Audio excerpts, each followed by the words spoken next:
Welcome back to probably one of the most exciting videos I'm ever going to do. We are going to finish my 100 envelope challenge. I did get my income tax money back today. To be transparent, let's see, we got a little over, I want to say 5 or 6 grand back. My husband and I purchased a lawnmower with that money. We also paid off my husband's Best Buy credit card. That was around $2,400. So that is another card down. Yay! And the remaining money we are going to put towards my 100 envelope challenge. I am so excited. Let's go ahead and get right into this. There's a lot here to stuff. So I think what I'm going to do is I'm going to kind of do something I've never done before, which is like a little,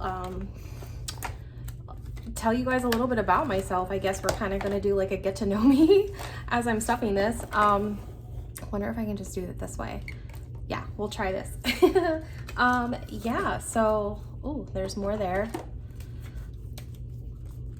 I'm a little bit nervous about this because I'm kind of a very quiet person naturally. So I don't know if I have enough about myself here to tell you as I'm doing all this, but I will try my best. So let's go hard and start with $70. But as I'm doing this, I guess I'll just tell you a little bit about myself. As you all know, my name is Jamie. I am actually 37. I know that my, my info says I'm 36, but I just haven't had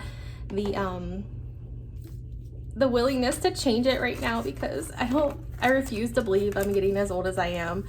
My oldest son is 14 years old. He is in 8th grade. Next year, he's going to be in high school. Like, I cannot believe that I am old enough to have a high schooler. I am just, I refuse to believe it. I really don't want to believe it. So yeah, he is 14 years old. He attends a STEM school, and STEM stands for science, technology, engineering, and math. And he absolutely loves it. What am I at? I think I stuffed this one wrong. No, I didn't. Okay, I'm at 67. Okay, sorry. I have like a cheat sheet here on the side. 50, 60, 65, 66, and 67. Okay, so yeah, he absolutely loves his school. He is diagnosed as, he's on the spectrum. He is also diagnosed with ADHD. I will say as he's gotten older, his ADHD has very much mellowed out. He's never had like behaviors or anything like that, which we are super thankful for. But yeah, school, oh, that's in a 20. I don't think it should be there. School was really hard for him. And then when he ended up switching over to the STEM school, 50, what am I doing? 50, 60, 65, and 66. Oh, this is going to be really hard for me. When he switched over to the STEM school, he really loves school now. So he absolutely loves it. He's a tech nerd at heart, very nerdy, but that is who he is. And I love that he knows exactly who he is. He is not afraid to be who he is. And that is all a mom, I guess, can ask for. Let's see. I'm doing 64 and we're gonna do 65. So 50, 65. My middle son, his name is Colton. He is 11 years old. He is also kind of on the nerdy side. He likes video games. He's going through that little middle school age right now where he wants to dress in all black all the time, wear hoodies. He won't let me cut his hair. But I absolutely love him. He is probably, I don't even know, he's probably my most helpful child. Super sweet, always comes up and gives me hugs. He, I love my middle boy. He's very sarcastic. I will definitely tell you that. He is super sarcastic. I need to focus. 63, we're still doing 65. My daughter, Brielle, let's see. We adopted our daughter from foster care at the age of 5. 62. 50, 60, 61, and 62. She is currently now 9 years old, and so she's been with us for 4 years. Yeah, and it's so funny because I don't think a lot of people can tell she's adopted. She looks very much like she blends in with my family very well. I know that people have seen pictures from like when I log into my laptop and stuff. She very much looks like my boy. She has the blonde hair, she has the blue eyes. My husband has bigger ears, and her ears are bigger too, just like my boys. But yeah, she very much looks like she's a part of our family. She is very, very tiny. There was speculation that on her biological father's side of the family, there was some history of like dwarfism, but we've had her tested for numerous things, and she is just very, very tiny. She is currently 9 years old, and she weighs maybe 42 pounds on a good day. So she is on growth hormone just to help with her growth. She does very well with that. She is delayed in a lot of aspects. She did have a really rough start to life. Honestly, that's really no fault of her own, and to be completely honest, I don't fault her mom for it either. 55, 56, and 57. I am in communication with her biological mom. I do send her pictures. I do send her emails. She is trying to get her life back together, and she knew that when Bree went into foster care that she couldn't give her the life that she deserved. She also suffers from mental health issues. She wanted Bree to be adopted, and to be quite frankly, like, because of that, 50, 55, 56, she wanted what was best for her.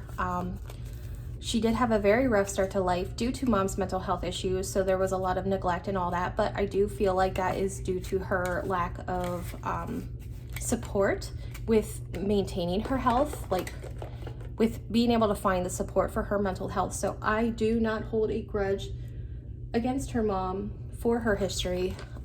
We are just working the best we can, and one day Bree's going to want to know who her biological mother is, her biological side of the family. So I do try really hard to keep in close contact with her mom, so one day she can get to know her.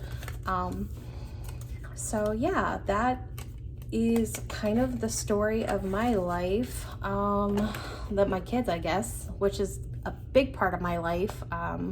My life really does revolve around my kids. I work PRN.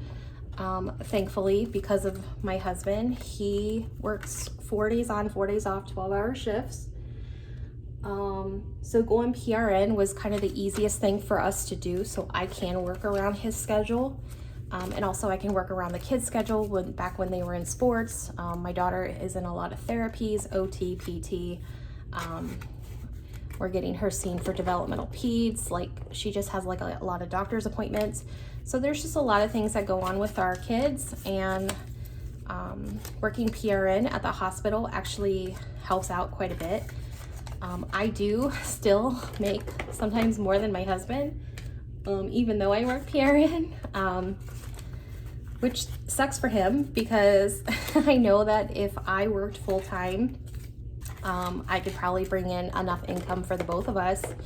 But my husband wants me to be able to stay home with our kids and be that mother that I have always wanted to be. So he sacrifices so much working in his factory job so I can do what I love, which is being a mom. I honestly just wish more than anything I could just be a mom. Like, that is my favorite thing in the world. Let's see, what else can I tell you about me? Fostering. We were foster parents for 5, almost 6 years. In that time, we took in 19 children. We did a lot of sibling groups. I'm a very big believer that siblings should have stayed together. If I was at all at capacity to do so, I did my very best keeping siblings together. So at one point, I had a sibling group of 4. In addition to the 2 kids I had at the time, because I just had my 2 boys. We didn't adopt Bree yet at the time. So this is my last 50. So yeah, that number is really high because of it. We have kept in touch with a lot of our kiddos that have went home. Some of the parents have chose not to keep in contact, just because sometimes they view us as the bad guys, and that's fine. I know that when the kids were here, they were very much loved and a part of our family. So all I can do is pray for them, pray for their families, and we do keep contact with some of our kiddos. We've watched them from time to time. Sometimes they'll just stop in, say hi, and we've gotten birthday presents, Christmas presents for some of our kiddos in the past. And yeah, we try our best to keep in contact and try to be there for anybody who may need support. Unfortunately, most of the families whose parents, who's ended up in foster care, their parents were also products of foster care. They just don't have a great support system. So my husband and I have always really tried to be available as, supports. Their one mom is a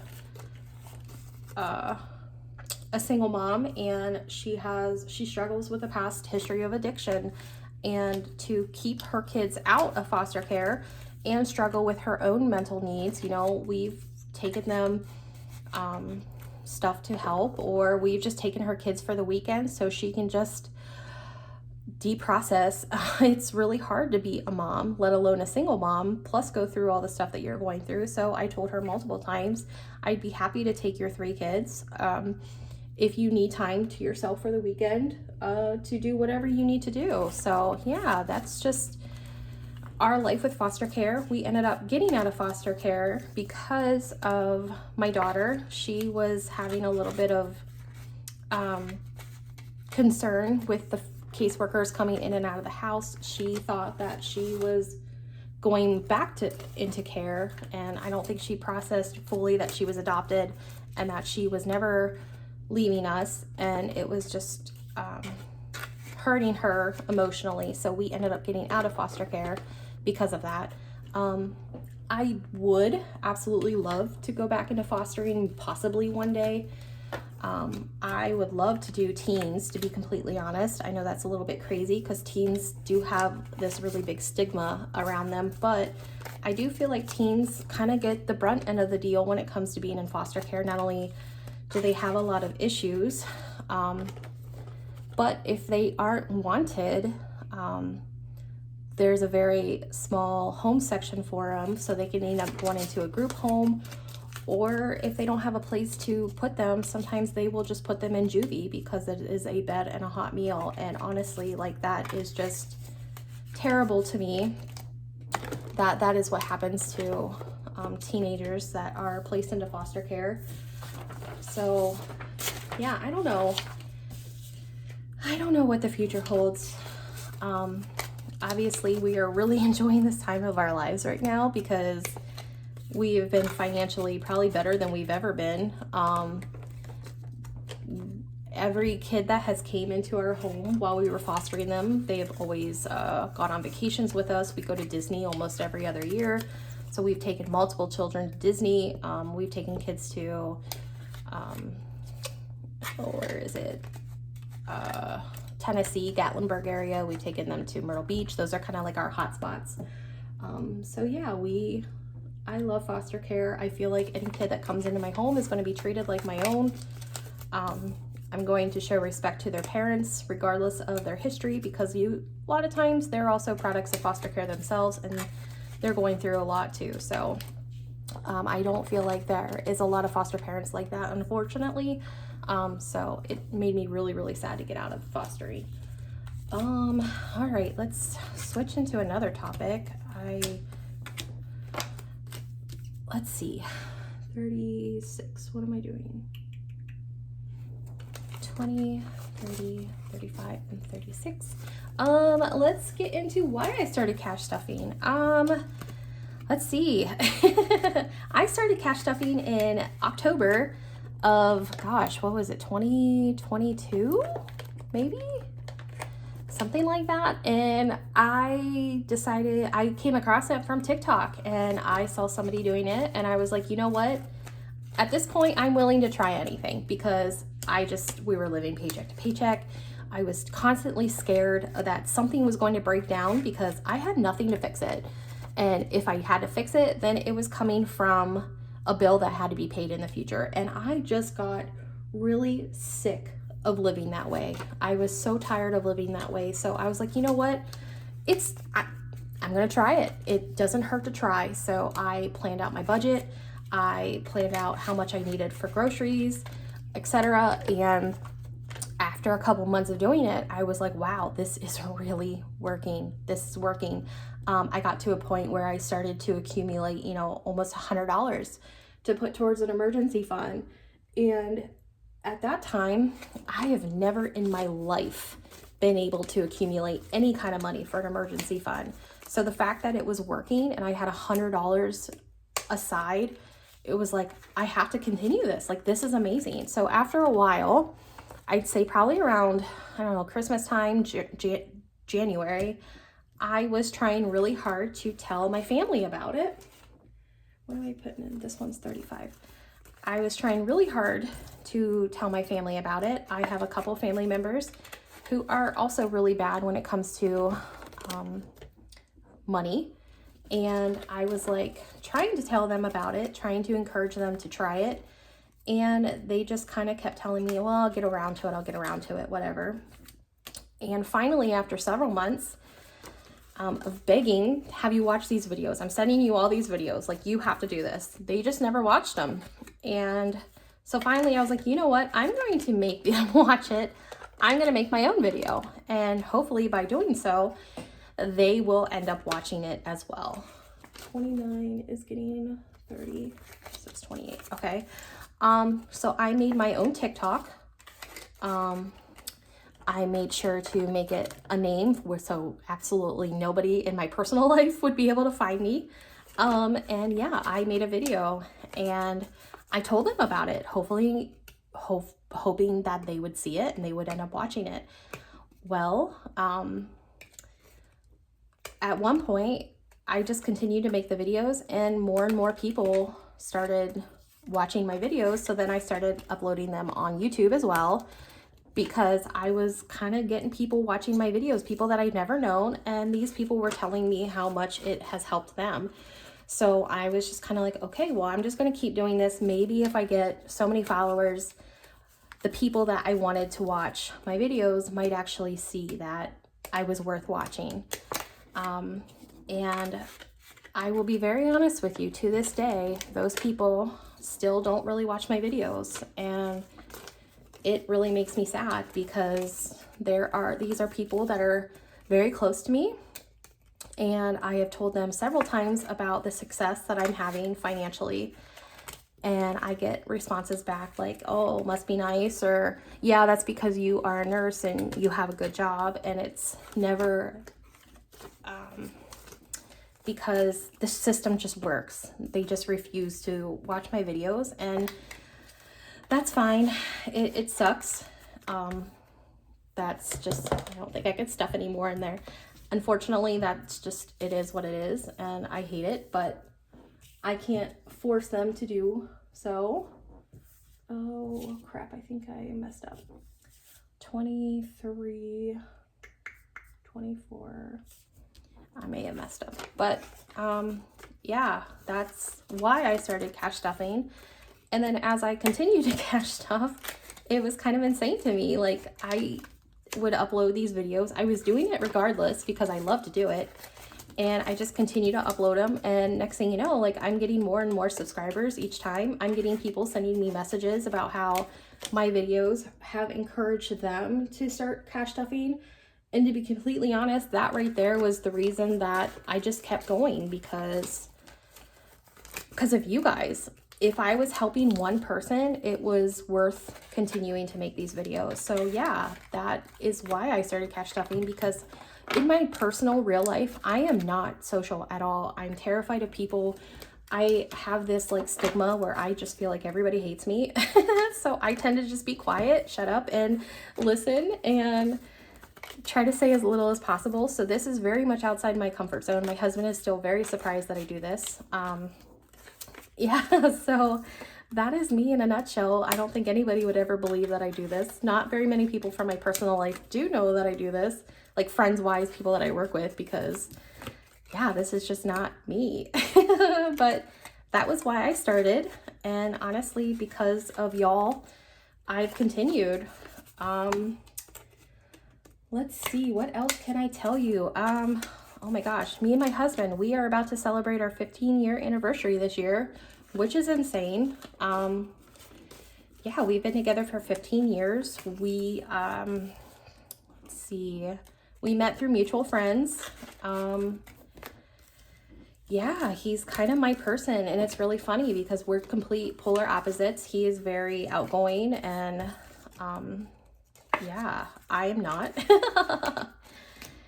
So we are very much opposites. He has tattoos. He likes to drink. He comes from a very, I love his family. They're very, what's the word I'm looking for? More relaxed, I guess, in that department. I come from a very strict military family. I was actually born on a military base. I am a Marine brat. I was born in Camp Lejeune, North Carolina. Yeah, so we are very opposite, which is funny.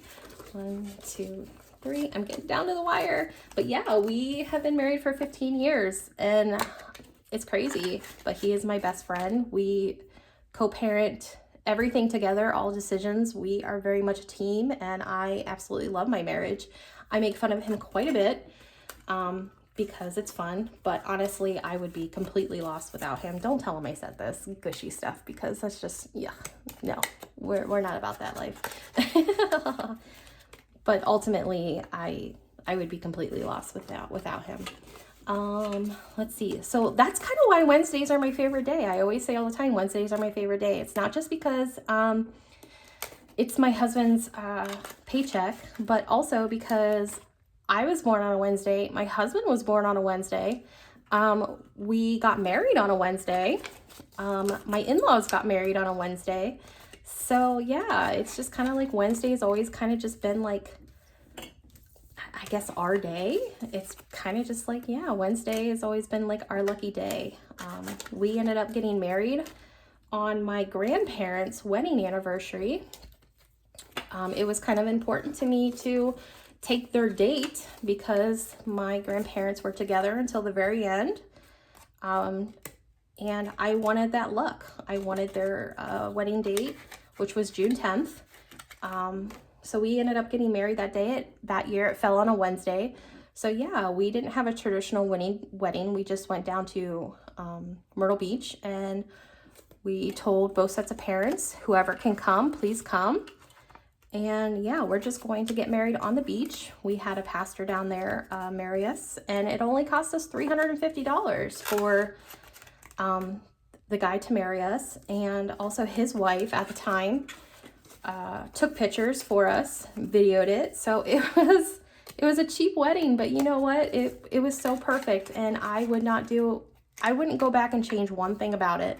Do I have $2? So I am short $3, but I'm going to steal it from my kids because I am going to finish this challenge. So yeah, that is about me. Let's see. 1, 2, and 3. Yay, let's finish this.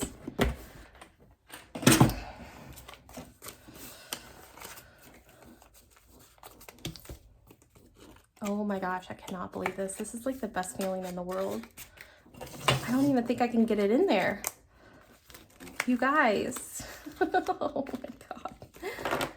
This is amazing. I did it. What am I going to do with this money? I think $2,000 of this is going to go towards debt, maybe even a little bit more. And then the other remaining money, I think, is going to go towards setting aside money so my family can go on vacation this summer together. So I think that's what this money is going to go towards. But my 100 envelope challenge is complete. It is fully stuffed. And now I just got to figure out how to unstuff it, count it, and see what accumulates. But thank you so much for being here. I cannot believe I actually talked that entire time. I just psyched myself up for that. But thank you guys so much for being here. Hopefully you learned a little bit about me, and there will be another video unstuffing this, and I cannot wait. Hopefully I'll see you guys then. Bye, friends.